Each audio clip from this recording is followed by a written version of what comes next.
복된 설날 명절 보내시기 바랍니다. 설날 명절에 합당한 하나님의 축복의 말씀을 주셨으면 좋겠다, 그런 생각을 했습니다. 그런데 시편 25편을 아무리 읽어도 명절의 즐거운 분위기를 찾아보기가 참 어려웠습니다. 근데 하나님께서 제 마음에 실제로 명절은, 겉으로 명절은 보내지만 속마음은 이 시편 25편 같은 이들이 많을 것이라고 하는 마음을 제게 주신 것 같습니다.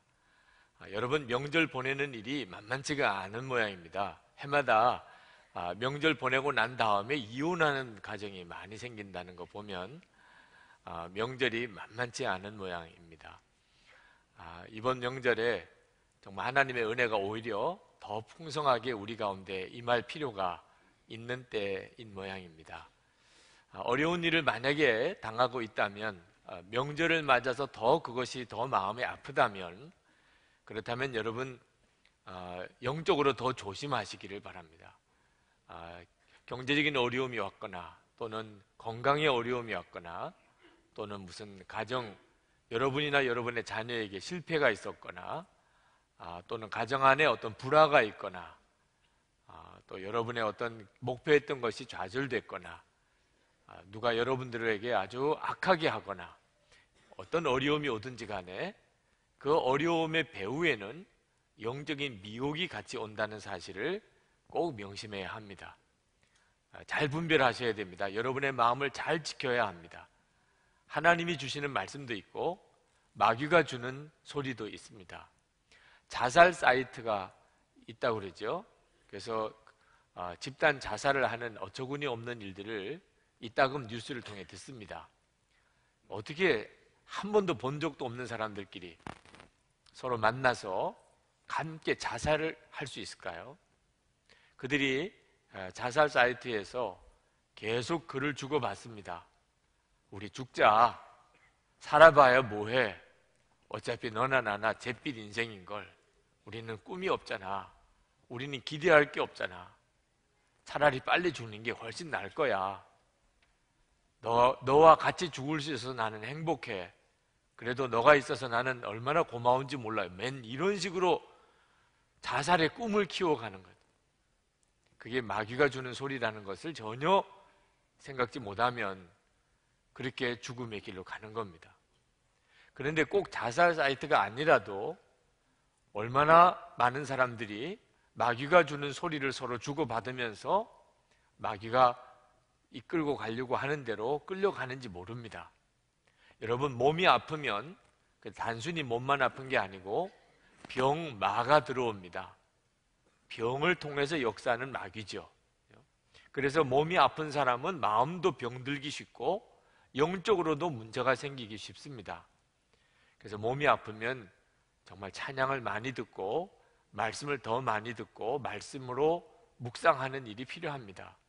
주변에서 서로 권면해 주는 말도 성령의 인도함을 받을 필요가 정말 있습니다. 욥이 말할 수 없는 시련을 당했을 때 그 시련 뒤에는 마귀가 있었잖아요. 여러분, 정신 똑바로 차려야 합니다. 힘들고 어려운 일이 만약에 여러분에게 있다면, 그러면 더욱 마음을 지켜야 합니다. 오늘 이 시편 25편은 환난을 당한 다윗의 기도입니다. 그래서 여러분, 이 시편 25편을 읽어보면 우선 말의 논리가 잘 안 맞고, 또 했던 말 또 하는 것 같고, 이 말을 나중에 가서 또 반복하고 좀 뒤죽박죽입니다. 그래서 시편 25편은 더 친근감이 가는지도 모릅니다. 왜냐하면 우리도 그렇게 기도하잖아요. 여러분도 어려운 생겨서 기도하면 혹시 녹음해서 한번 들어보세요. 누구에게 들으라고 하기도 민망해요. 말이 도무지 앞뒤도 안 맞고 뒤죽박죽인 것처럼 느껴지니까. 그러나 믿음의 성도, 하나님이 사랑하셨던 다윗의 기도이니까 자세히 이 시편 25편을 읽어보면 거기에 아주 중요한 환난당한 성도가 사는 믿음의 길이 나옵니다.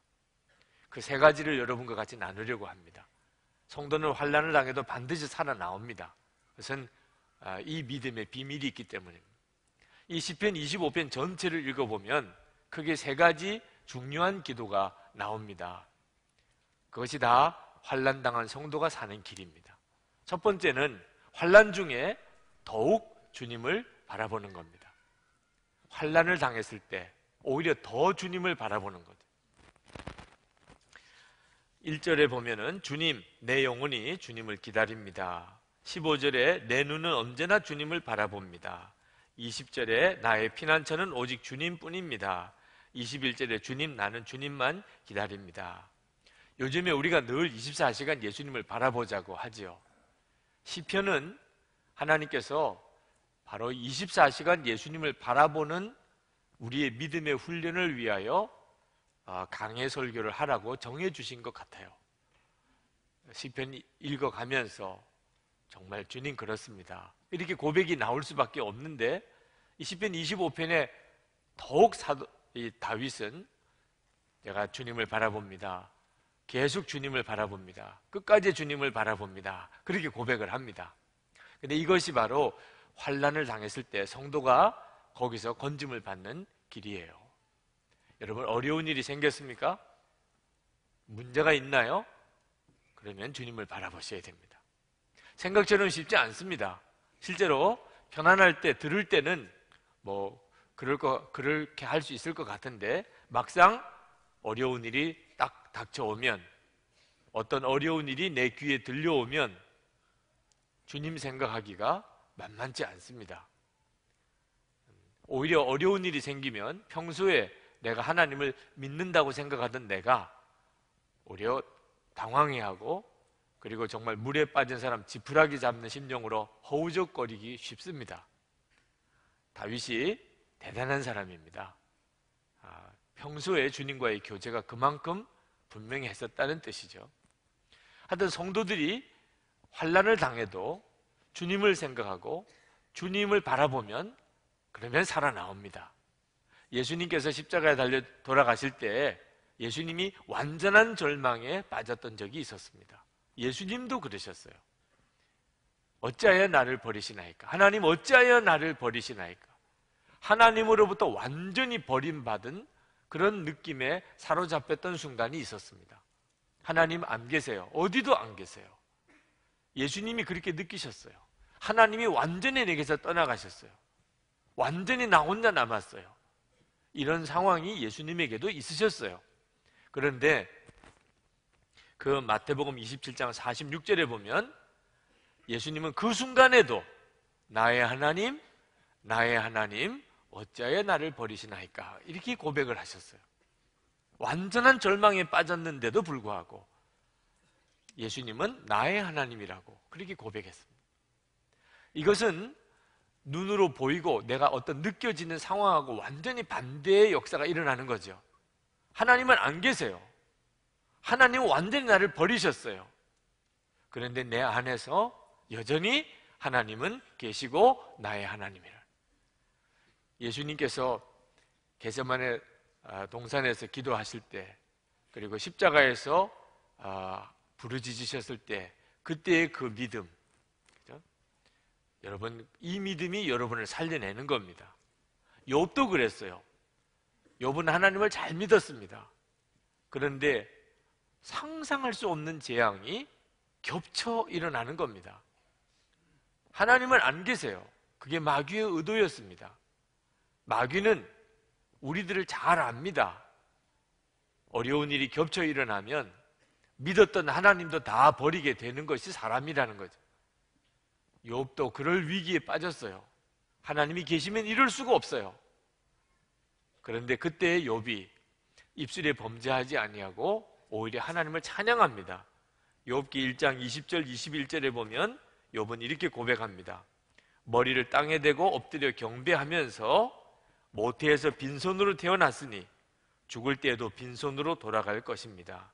주신 분도 주님이시요 가져가신 분도 주님이시니 주님의 이름을 찬양할 뿐입니다. 대단한 믿음입니다. 여러분, 꼭 기억하셔야 됩니다. 우리에게도 환난이 옵니다. 근데 그 환난에서 우리가 사는 길은 하나님이 도무지 안 계신 것 같고, 하나님 나 떠나시고 나 버리신 것 같은 이런 상황, 어디 보아도 하나님은 도무지 느껴지지도 않는 이런 상황에서도 예수님을 바라보고 주님을 끝까지 바라보고 부르짖으면 삽니다. 놀라운 일이죠. 두 번째는 환난을 당했을 때 철저히 회개하는 겁니다. 7절 말씀에 보면 내가 젊은 시절에 지은 죄와 반역을 기억하지 마시고 주님의 자비로우심과 선하심으로 나를 기억하여 주십시오. 11절에 주님의 이름을 생각하셔서라도 내가 저지른 큰 죄악을 용서하여 주십시오. 다윗은 하나님 앞에 철저하게 자기의 죄를 용서해 달라는 기도를 드립니다. 내 죄악을 주님 기억지 마시고 또 내가 저지른 죄악이 있으면 주님 용서해 달라고.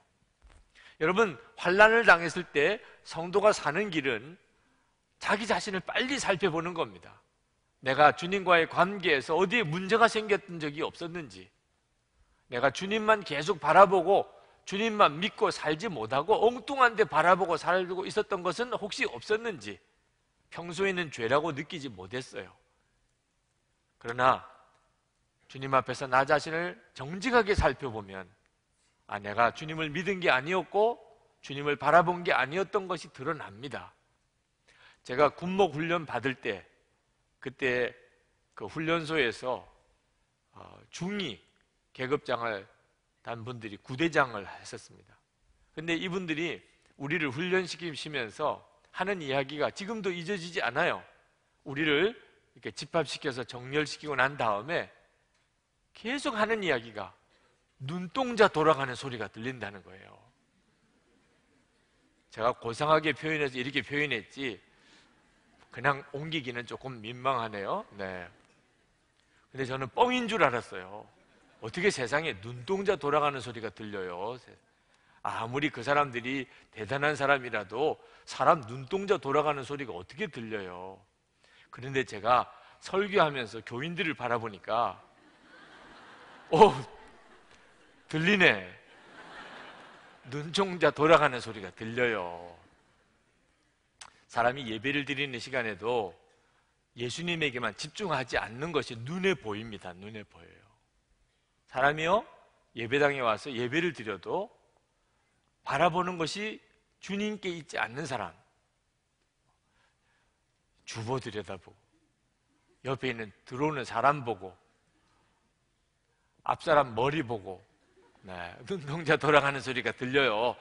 예배 드리는 모습만 봐도 그래서 그랬겠구나. 훈련소에 이제 막 들어온 훈련병들이죠. 군복은 입혔어요. 겉으로 보면은 군인 같아요. 그런데 줄 세워놓고 보면 벌써 눈이 돌아가는 걸. 눈이 돌아.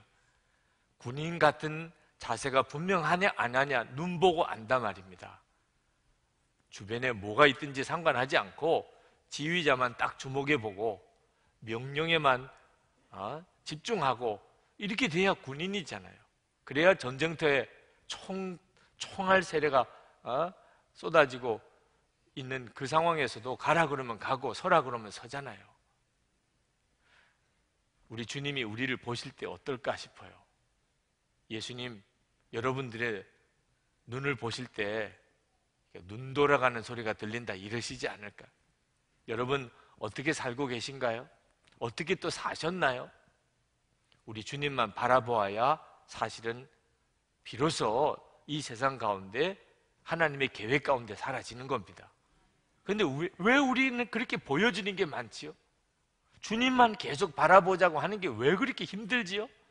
24시간 예수님을 바라보자고 그렇게 말씀을 드려도 또 세상에 나가 살아보면 사람 보이고 또 세상 소식 들리고 또 집 보이고 왜 자꾸 내 마음이 이렇게 왔다 갔다 하는 거지요? 그러다가 결국은 또 넘어지고 무너지는 거잖아요. 여러분, 환난이 왔을 때 여러분 자신이 정말 주님만 바라보고 사는지 점검해야 합니다. 다윗과 같은 사람도, 그렇게 믿음이 좋았던 다윗도 그가 살아가는 동안 한눈 팔았던 적이 있었잖아요. 그래서 결국은 무너졌잖아요. 은근히 자기 군사력을 점검해 보고도 싶었고 부하의 아내 목욕하는 것에도 눈이 팔려서 크게 무너졌던 적도 있었잖아요. 다윗도 그랬단 말입니다. 그걸 하나님 앞에 철저히 회개했죠. 그게 환난당한 성도가 사는 길이었어요.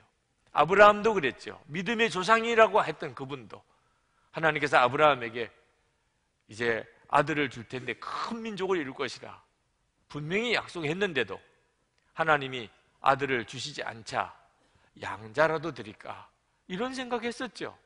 하나님이 절대로 그러면 안 돼. 내가 너에게 주는 것은 양자가 아니야. 또 마음을 좀 추스렸죠. 그런데 아내가 그만 생리가 끝나고 아이를 낳을 수가 없는 몸이 되었어요.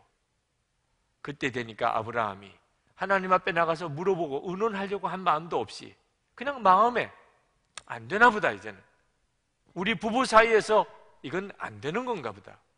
그리고는 그냥 하갈에게 아이를 낳잖아요. 이스마엘을 낳습니다. 13년 동안 하나님 나타나지 않았어요. 아브라함이 하갈에게서 이스마엘을 낳자 하나님이 13년 아브라함에게 나타나지 않았습니다. 눈을 딴 데다가 돌리는 일, 결국 거기에 문제가 있었던 거죠. 여러분 어려움을 겪습니까? 이번에 배우셔야 돼요. 여러분의 믿음의 자세를 분명하게 하셔야 됩니다. 예수님을 믿어도 진짜 바로 믿으셔야 되는 거죠. 세 번째는요, 환난 중에 철저히 순종하는 겁니다. 철저히 순종하는. 4절 말씀에 보면 주님의 길을 나에게 보여주시고 내가 마땅히 가야 할 그 길을 가르쳐 주십시오.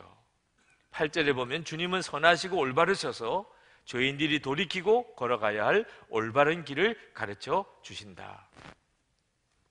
여러분, 환난 당했을 때 우리가 살 길이 분명히 있습니다. 우리 주님이 인도하시는 길이에요. 여러분이 주님이 인도하시는 그 길을 붙잡으셔야 돼요. 결단해야 됩니다. 내가 이제는 순종만 하며 살 것이다. 내가 그동안 딴 데 한눈 팔고 살았던 건 철저히 회개하고, 그동안 힘들다 부담된다 했던 말 다 주님 앞에 회개하고, 주님 이제는 제가 순종만 하며 살겠습니다.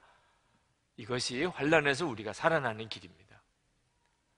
편안할 때는 하나님에게 순종하고 산다는 일이 부담된다, 너무 힘들다, 이런 정말 말도 안 되는 소리를 했었습니다.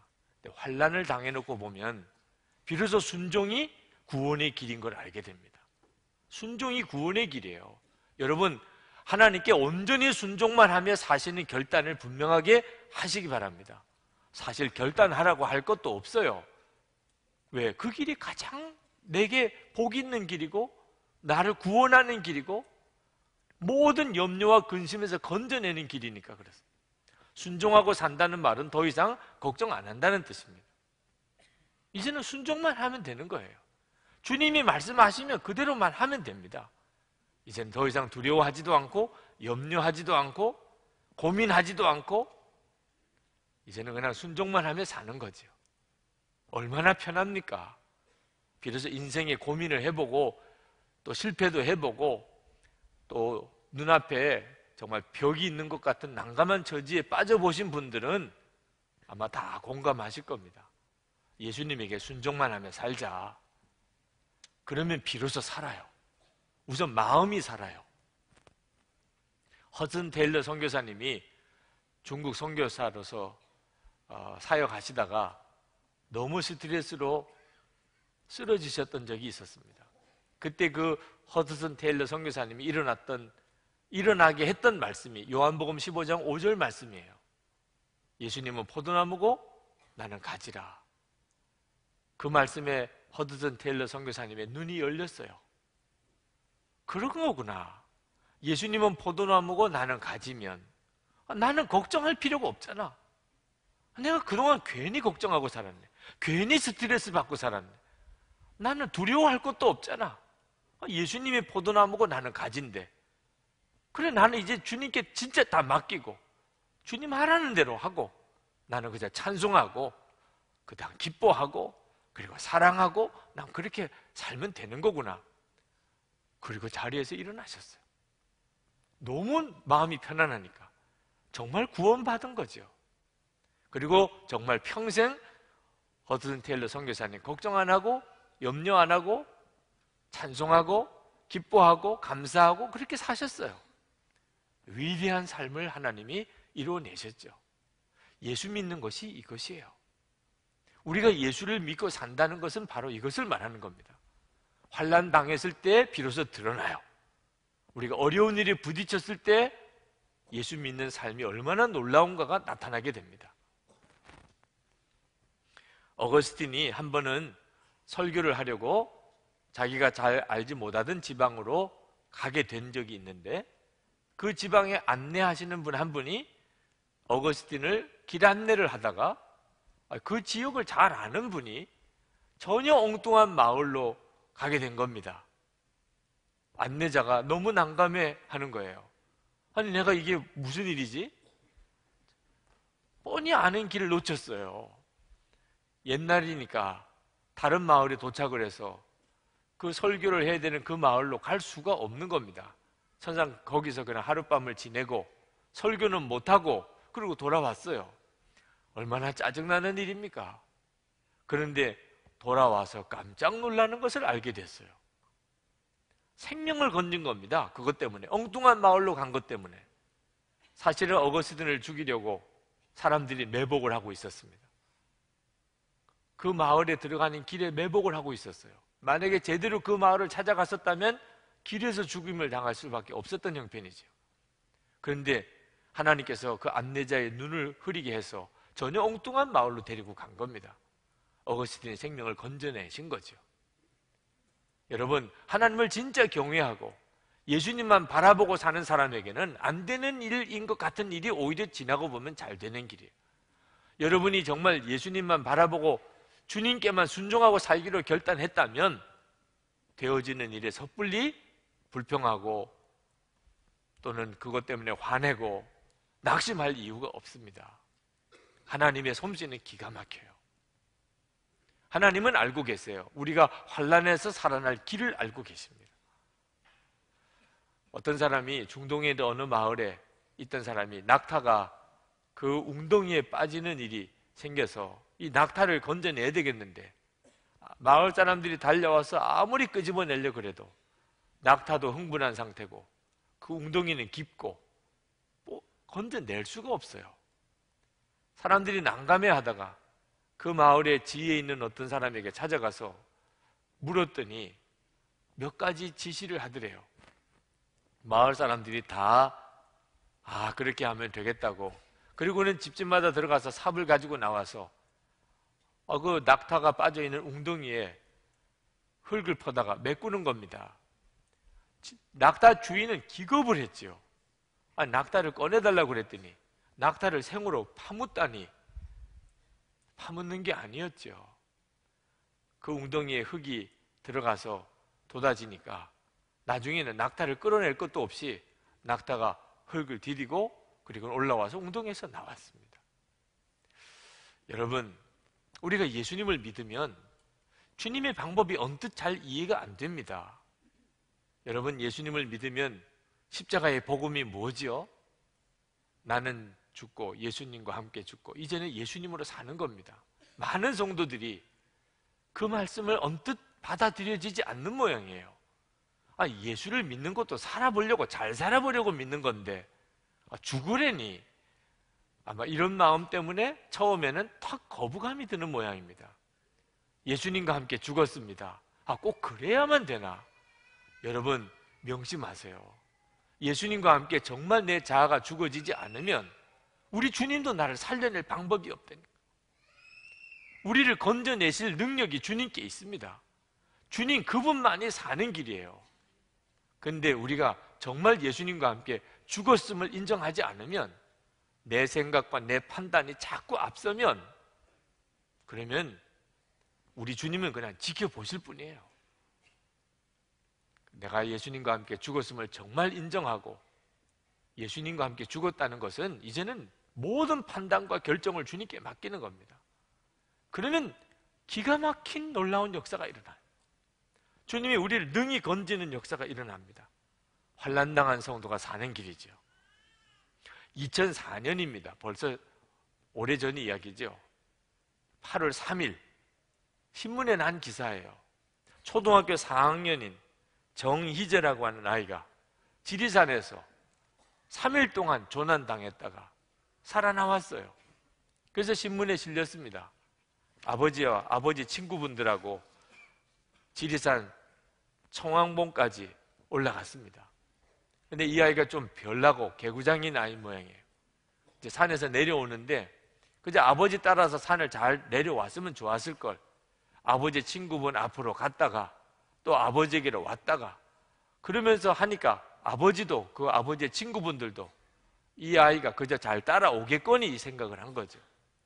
그러다가 이 아이가 곁길로 들어간 거예요. 내려오는데 길 아닌 길을 들어선 거죠. 한참을 내려가 보니까 사람이 없어요. 돌아보니까 길도 없어요. 자기가 어디서 어떻게 내려왔는지도 모르는 길로 가서 혼자 남아있는 겁니다. 그렇게 그 아이를 잃어버렸어요. 지리산 그 산에서 초등학교 4학년 된 남자아이가 3일을 혼자서 산에서 헤맸습니다. 여러분, 정신 똑바로 주님 바라보고 살지 않으면 우리도 맨 이런 꼴이 되는 거예요.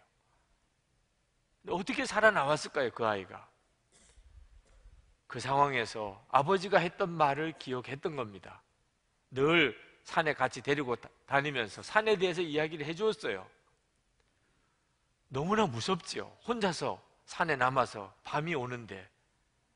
그러나 우리 한국 산에는 이미 맹수는 다 사라졌기 때문에 산에서 혹시 길을 잃어도 맹수에게 잡아먹힐 위험은 없다.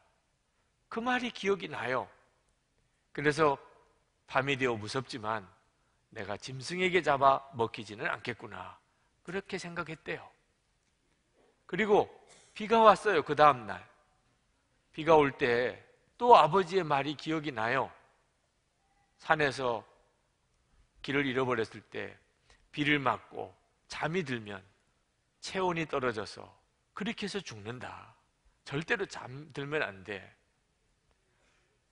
침낭으로 뒤집어 쓰고 밤에 잠들지 않으려고 혼자서 무던히 애를 썼어요. 잠들면 죽으니까.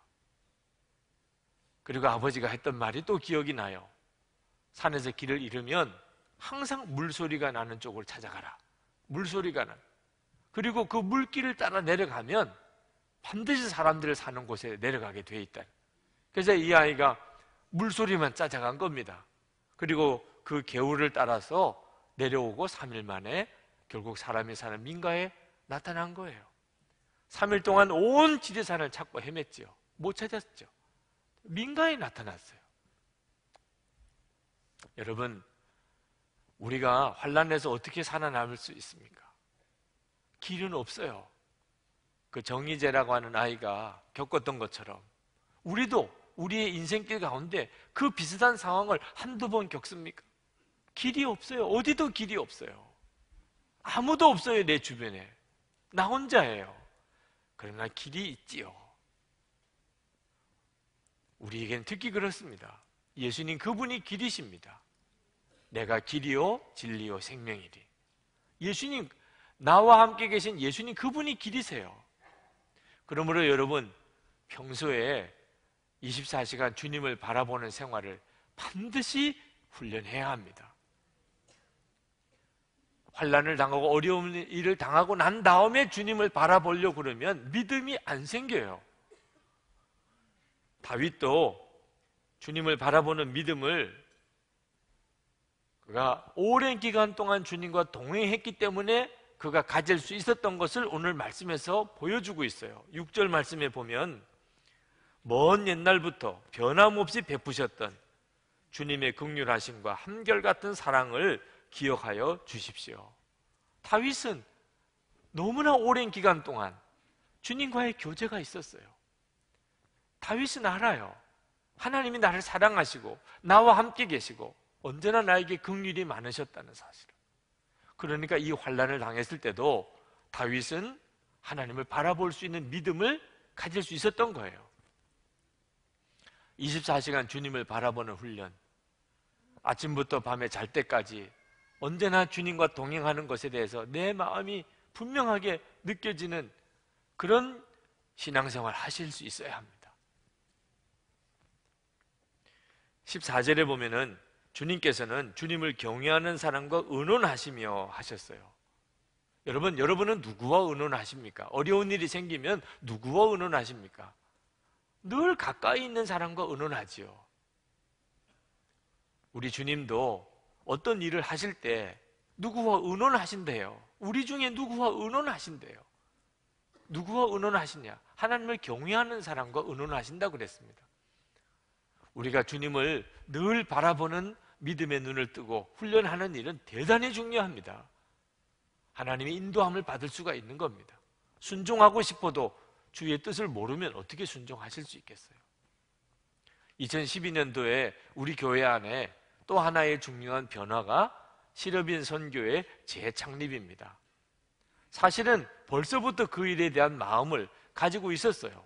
근데 이번 2012년도에 비로소 이 일을 이제 본격적으로 시작합니다.